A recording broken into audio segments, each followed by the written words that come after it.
this movie, but no matter how many times I watch Forrest Gump, it never gets old. It's funny, suspenseful, and at times can bring a tear to your eye. For those of you who have never seen Forrest Gump, he's a young man who was born into a single mother family on the outskirts of Birmingham, Alabama in the mid-1940s. He was born with severe physical disabilities and had shackles on his, or had leg braces on his legs. He also had many mental disabilities and was, as his mother put it, a little slower than kids his age. However, his mother always told him, "Forrest, don't ever let anyone tell you that they're better than you." Forrest took his mother's advice and never once let anybody else's opinion sway his opinion. Even if you've never seen this movie, I'm sure that you can quote most of it. There's a really famous scene in the movie that we're going to act out today. I'm going to be Forrest, and all of you are going to be Jenny. You think I can handle that? So Jenny is Forrest's girlfriend in elementary school. It goes on throughout the movie, and they continue to stay connected. But they're about in second grade, and they're walking down a dirt road home from school. Some bullies ride their bikes up behind Forrest and Jenny as they're walking hand in hand on this dirt road. They begin to throw rocks at Forrest, and he falls on the ground. Jenny looks at him and says, "Just run away, Forrest." He jumps to his feet, and right then, Jenny tells him, "Run, Forrest, run!" So Forrest takes off running. And as all of you will recall in that movie, the slow motion music came up, and the movie went to slow motion. As Forrest ran down that dirt road, the leg braces that were once on his legs fell to pieces on the ground around him. You know, it's a funny movie, it's an entertaining movie, but I think we oftentimes fail to realize how important this scene is. It sets up direction for the rest of the movie, and Forrest pushed himself harder than anything he had ever done before. Because of his ability to push himself, to take that opportunity to push himself that day, Forrest plays college football one day at the University of Alabama. After playing college football at the University of Alabama, Forrest joined the Army and goes to fight in what American war? While he said it, Vietnam. While he was in Vietnam, he met his best friend. He met Bubba. And later on in his life, Forrest founded the Bubba Gump Shrimp Company. Absolutely. It's a trick question. So as you can see, Forrest was extremely successful in life and never let the fact that he was born with leg braces on his legs affect his ability to do wonderful things. Now, I don't think a whole lot of us have a lot in common with Forrest, but I think we have some things in common. First of all, none of us know what our future holds. And secondly, an opportunity that we take today, just like Forrest took that opportunity to run, well, it might affect us down the road.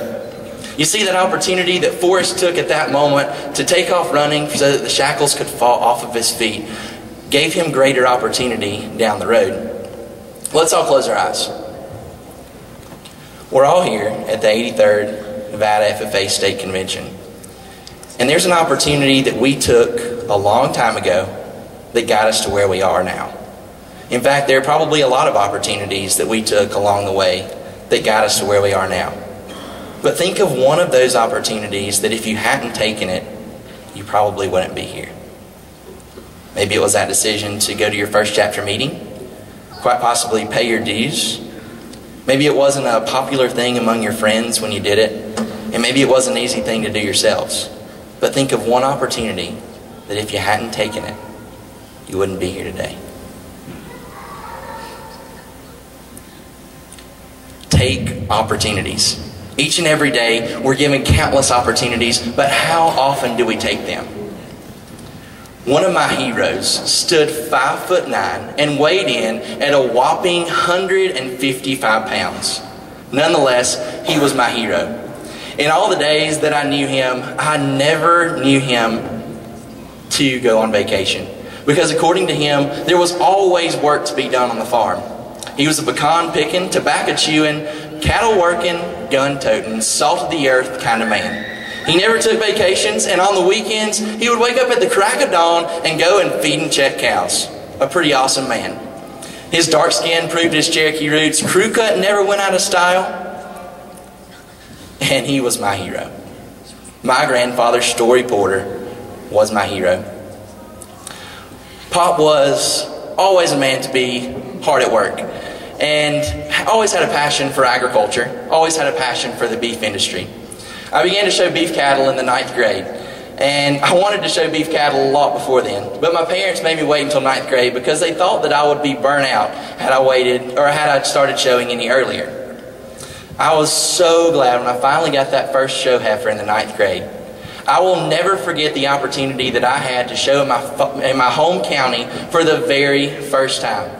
It was my freshman year, March of 2006. Yes, I'm that old.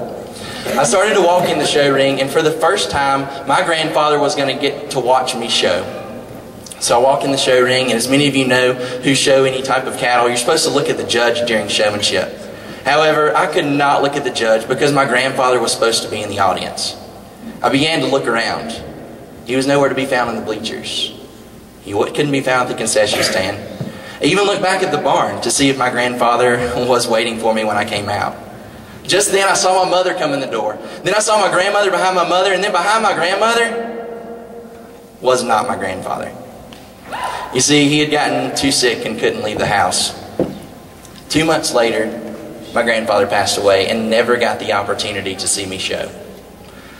I was so distraught. Why didn't I go pick him up that morning? Why in the world did I start showing in the 8th grade so that he could see his youngest grandson show and see him exert a passion that he had his whole life?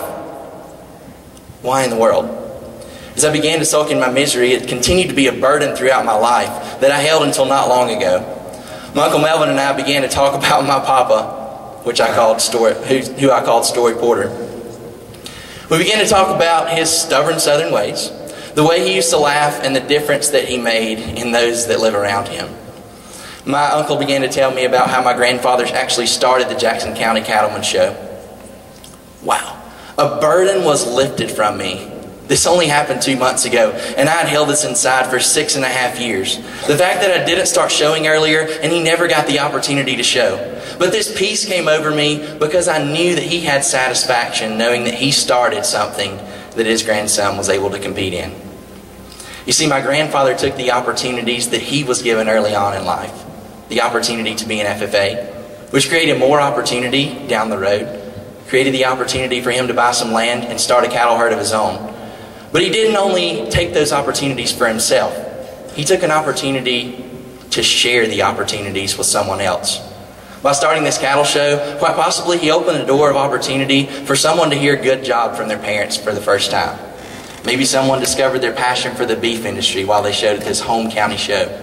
It's a stretch, but maybe someone met their future wife or husband at this Jackson County Cattleman Show. My grandfather created an opportunity for people that no one else would create. It helped me to know that even though he wasn't there that day, he gained satisfaction from sharing this opportunity.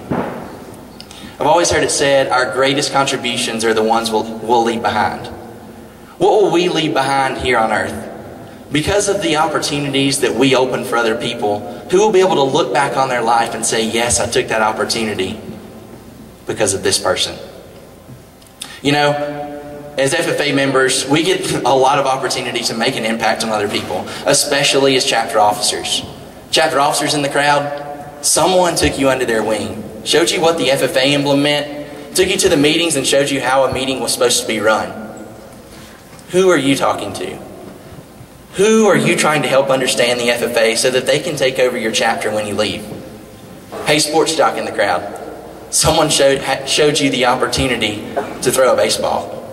Someone showed you how to hit a tennis ball. Someone showed you how to catch a football. Whatever it may be, there's a young child out there, maybe it's a younger sibling, or maybe it's one of your peers who is begging for you to take them under your wing and help them to improve on their talent. Straight A student out there, someone gave you the opportunity to succeed in the classroom, and someone probably needs tutoring back at home. Will you offer them this opportunity? Look for opportunity. Take opportunities and share these opportunities. When my grandfather was an FFA, I'm sure that he never dreamed of actually starting this show. However, he looked for opportunities as soon as he got out of high school. He looked for land to buy, bought 40 acres, and started a small cattle operation. He took more opportunity to expand that herd, and then finally shared the opportunity through being an FFA, through developing his cattle herd, and through being involved in the Cattlemen's Association, he shared opportunity with those around him. FFA members, we have an opportunity to take today. Whatever you want to accomplish in life, there's an app for that. More than yesterday, more than the day you were born, today, there's an app for that. Thank you.